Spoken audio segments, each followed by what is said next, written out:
Hi, Tilia has some very important information about your candles. The wonderful thing with our candles is that because of our natural plant fiber wicking, you can actually feed them. And our candles love to be fed. How do you feed a candle? Well, we tell people whenever they have our candles, there's always some wax left at the bottom. Never throw out beeswax. It's just too precious and too valuable. I tell people to cut in as shavings, and as the level in your candle starts to go down, as opposed to trimming the wick, feed it. They're very happy like that. Really? Yes. So now you were saying something about how you make this, you hug the candle? Yeah, see how that wick is a little tall? As opposed to trimming that wick to bring the flame down, I would simply push in the edges. What that does is it raises the pool and indirectly shortens the wick. So that's the reason you do that? That is the reason, yes. Oh, and it uses all of the candle also, so you don't have any tunneling. That was cool. Do you want to show me again on that candle? I can. I was posting my fingers on that one. Oh, Tom wants to push it. okay, we should get him then. Are you going to be around the show for a little bit? Oh, so it's not ready yet? It's really not ready for hugging. Okay. Yeah, because if I hug it anymore, I'm going to put the flame out. But I see. Isn't that interesting? Mm-hmm. And now, can you say that again about the size of the candle and the amount of time that you burn it? It's not a good one. Because that's 3 wicks, so that's it's a contradiction to the rule. So.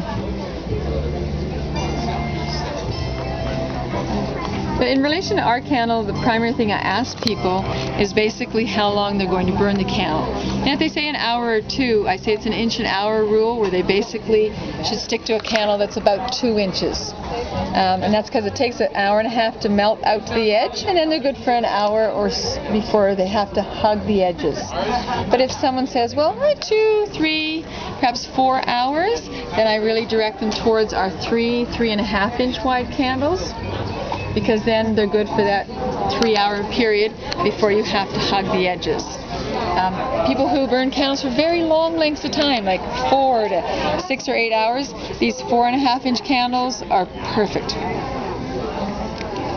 Now, why is that dark? It's a dark color. Beeswax is a very organic substance, and the pollen and the pigments that they harvest from have different colors. And most people are really used to honey and very light gold colors, but honey actually comes in every one of these different tonal qualities that you see here.